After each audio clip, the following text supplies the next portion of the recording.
How's it going, guys? Today we're looking at an Extrema ratio knife.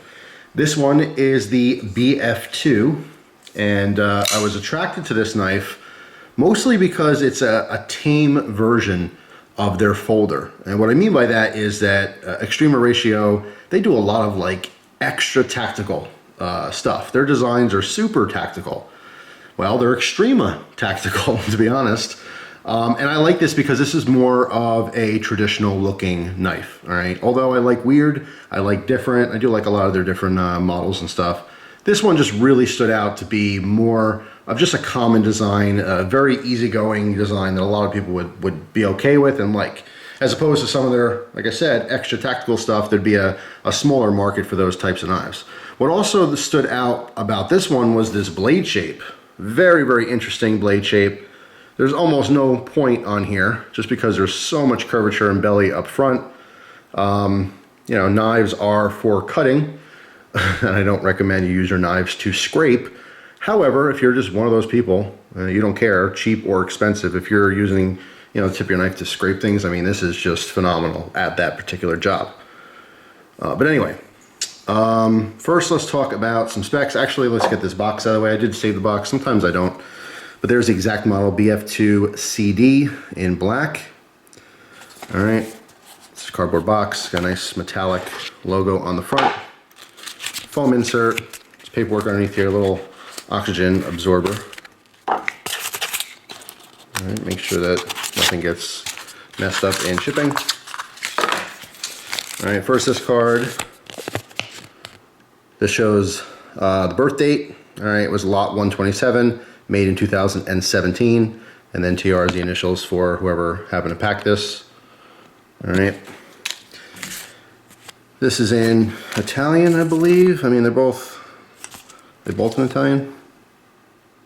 No, this one looks like the English version, maybe.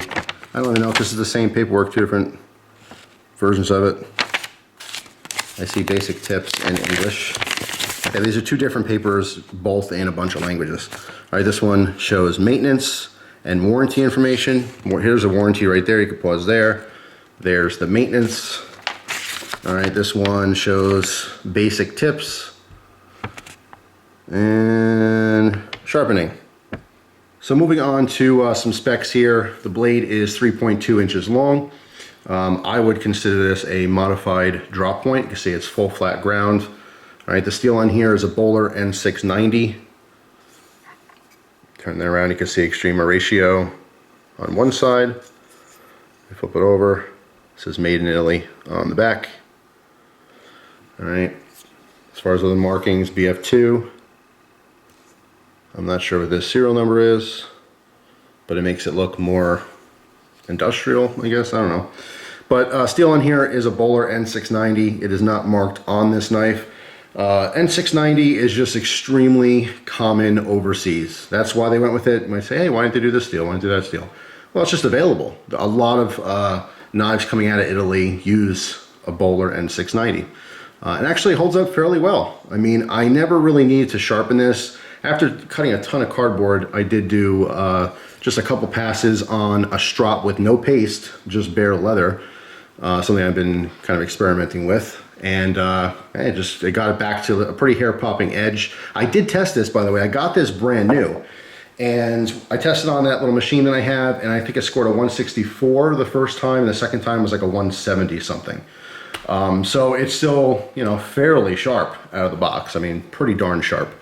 And like I said, just stropped it up. I never actually needed to sharpen this. That kind of almost mirror polished edge is also factory. That's not really from the stropping. Out of the box, it had a pretty shiny edge there, or grind. But anyway, like I said, 3.2 inches on the blade, 5.1 inches closed. This is aluminum. Obviously, this one's all blacked out. All right. Overall, it's 8.3 inches, and the weight is 5 ounces. So this is an all metal knife. You can see it is a liner lock. All right. Blade centering. If I can hold the knife square to the camera here, you can see it is off to the front scale, or this side. All right, so it's a little bit to the right after a bunch of usage. It's not terrible, it's not rubbing or anything, but it is off slightly.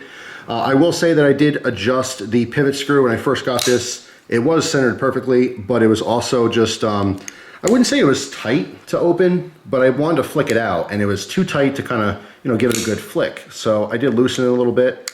I'm sure if I tightened it back up to how it was, you know, when it was brand new from the factory, that it wouldn't have that issue, but I mean, I like flicking my knives open. A lot of people do.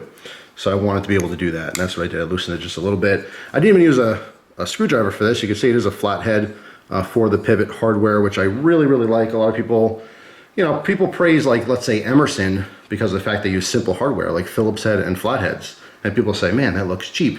Well, a lot of people like it because of the fact that they can adjust their knives, you know, with what they actually have in the drawer.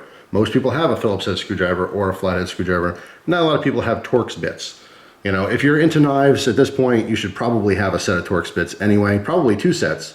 You know, but not everyone does. So especially if you're out and about, you might have Torx bits, you know, in your tool section at home, but let's say you need to adjust it and you're, you know, out somewhere. It's nice to be able to do that on the fly. And that's exactly what I did.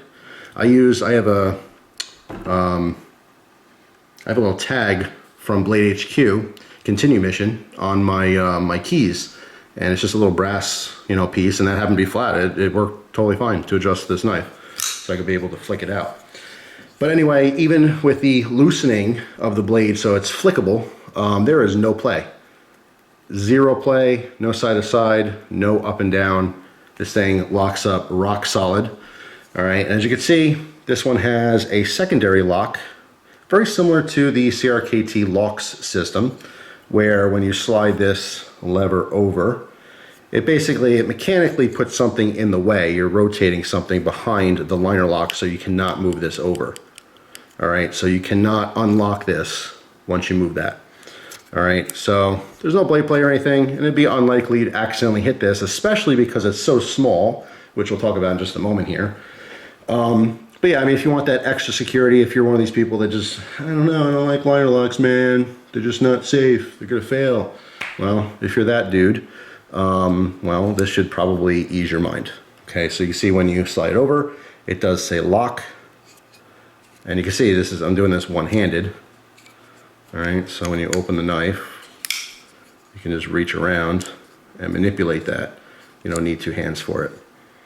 And again, that's just gonna keep it from unlocking an accident. When this is shut, this does not move over. It does not lock it closed. It only locks it open.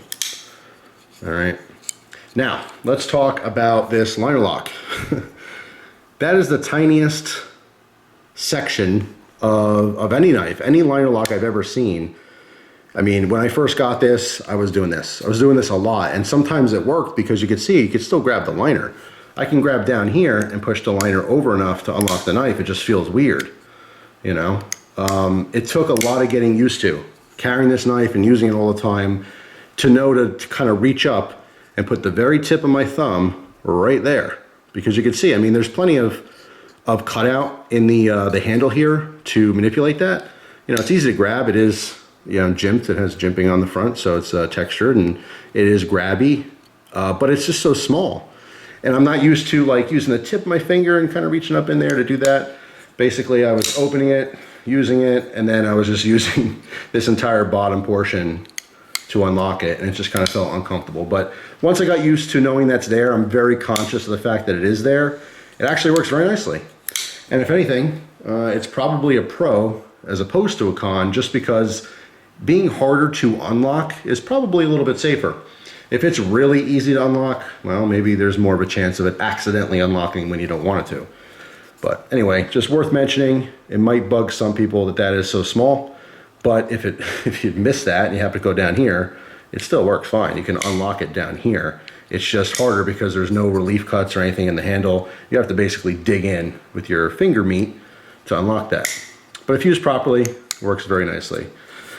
Of course, this has their, you know, signature cutout here on both sides. I mean, pretty much every one of their knives has that. It makes it their knife. It's kind of cool that they have something that's that consistent. I mean, easily recognizable. Any Extrema ratio knife, I mean, immediately you see it, you know who's making that. All right. And of course, when you are holding a knife, it is functional in that your pointer finger does land in that groove, righty, of course, or lefty. So that little relief in there. Now, if you look at their pocket clip on here, you can see this is deep conceal, truly deep conceal. When this is in the pocket, you do not see any of the knife. It is just a pocket clip. And it's set up right side tip up carry. And if you look in there, if I zoom in, you can probably see the screw holes that are behind this pocket clip. All right, this is swappable. All right, so you can remove the screws here. There's 3 body screw or pocket clip screws, you could see, and you can swap it to the other side. All right, so if you are a lefty, it is a swappable pocket clip, which is very nice. And of course, because of design, it's not going to be, you know, tip down. This is only a tip up carry. I do like the pocket clip, very sturdy because it's landing on smooth aluminum. There's no issues with it, you know, grabbing on the pocket too hard or anything like that. It's not going to cause any kind of damage to your pocket. Just a solid clip, feels very strong. There's good tension on it as well. You know, it holds tight against your pants, but it's not, like I said, it's not going to damage anything. And I like the design, just a bunch of little tiny holes on there.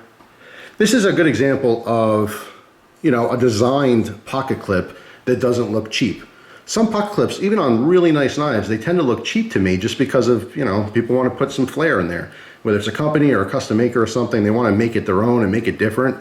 And sometimes it just comes across as a little too mole ninja for me. This one looks totally fine. Just, you know, I like it. Now I want to come back to the thumb stud because there is something I wanted to mention here. If you look dead on, you could tell that the right side of the thumb stud does not stick out as much as the left side. The left side is extended, all right? And that should be obvious as to why. It's because of this large, you know, locking mechanism, which basically looks like it's just attached to the side of the knife, which it is. You can see 3 screws there if you needed to take that off to clean it or, you know, fix it if it happened to break or something. So yes, this was extended on that one side so that you can easily open this lefty as well if need be. But it's an interesting note because there's a torque screw that's holding that on. If you wanted to, I've not done this yet, but I may do it in the future, just unscrew that and swap it so that the longer thumb stud is on this side, you know, so you have even more sticking up to grab. And it's not necessary, it's just something I happen to notice. So let's talk about the price. These sell for about 200 bucks, right under like 190 something ish. For $200, I definitely think you're getting your money's worth. It is a very high quality knife. It finishes awesome. You know, the only issue mechanically, I guess, is the fact that it's a little off center because I want to be able to, you know, flick it out. But even then, it's amazing that it still locks up perfectly. All right, especially for a liner lock, there is no play in any direction, and I can snug it up even more to center that blade if I wanted to. But I just, you know, I like flicking it out. It's just more fun that way. It's cool. It's a little bit different. It's completely functional. It stayed nice and sharp. Disadvantages by design is that tip. All right, there is barely any tip to speak of. The only thing when using this that I noticed, and I really did notice it a lot, is that it's harder to pierce because there is not a fine point on here. The flip side to that coin is it's a stronger tip because it is such a wide angle, all right, but you do lack the penetration, all right? So as far as like opening boxes and stuff like that, it's not gonna perform as well as something that has more of a traditional, you know, pointier tip. So yeah, I mean, it's unique in that aspect, but the quality's there. It's a really, really nice knife. It's just the problem, I think, is that for $200, there's a lot of competition. I mean, that $200 price mark, there are so many knives. I mean, I can't even begin to name them. Dozens of knives that are very popular, hundreds of knives that people know of and love, thousands of knives that are worth the money. All right, so to say this is, you know, the one to go to, I wouldn't. This is not on my radar for recommendations. When someone says, hey Jeff, I got 200 bucks to spend, I tend to recommend, you know, certain Spydercos, certain Benchmades, you know, things along those lines, maybe some ZTs. It's just because that's kind of what's hot and popular and just everyone's using them and it's a great reference and they're easy to find, all that kind of stuff. Extrema ratio knives, it tends to be more expensive as a whole, as a company, you know, as far as like, you know, a different company making the exact same knife here would probably be a little bit cheaper. Part of getting this is for the collectability of it. You know, not a bunch of people out there buy Extrema ratio knives just because of that fact, because they are more expensive. But you know, if you're one of these people that you have a decent sized collection and you just want something different, that's where I would say to check out something like this, all right? just because it rounds a collection off very nicely.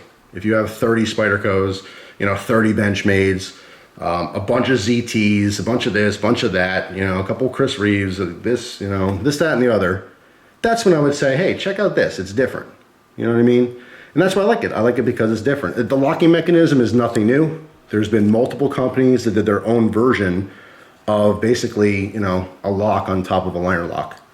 All right, so that's nothing new. It's kind of cool that it's a red tab on a black knife. I don't know, looks like it's more important than it is. But that's all that's doing is just locking up your lock. So it's, you know, just even safer. I never had issues with liner locks to begin with. And this is a good quality one. But yeah, I mean, it's just a little bit extra insurance. It's more the cool factor than anything. But yeah, I mean, I like it. It is a great workhorse knife. It's just lacking that tip. So as far as like, you know, the list of the perfect EDC knives, it's not there simply because of that tip. However, it's different. So it's still on my personal radar because it's different, because I don't see this blade style very often. You know, that's what it makes it stand out to me and makes it a little bit special and different. But I do like the fact that this is one of their more tame designs. It's not crazy looking. It's not like, you know, when you make a knife design that's really weird, people love it or they absolutely hate it. And I think a lot of the patterns from this company, people just don't like. They're turned off to it. They won't even try them just because they don't look good to them. You know, we buy things with our eyes way before we even consider their quality, their price, anything like that. If you don't look at a knife and say, hey, that looks pretty cool, you're probably not even considering it. It's just something we naturally do. And there's nothing wrong with that. But that's it. That's my opinions on the BF2. It is a great little workhorse, and you have a big knife collection, worth looking at. If you're looking at your first knife, probably not the one for you. There's better options out there. But still, a very nice, high quality knife. This is going to stay in my collection just because of this particular mechanism. I'm trying to, you know, collect as many different, you know, types of folding mechanisms, locks, you know, opening mechanisms, things like that. So for me, it's a cool little addition. So before I go, I will leave you with this. This is an awesome slicer. All right, that full flat ground blade, it is razor sharp. As far as cardboard is concerned, it did a very good job at that particular task. So anyway, thanks for watching. Hope you have a wonderful day, and I'll see you guys tomorrow with another video. Take care.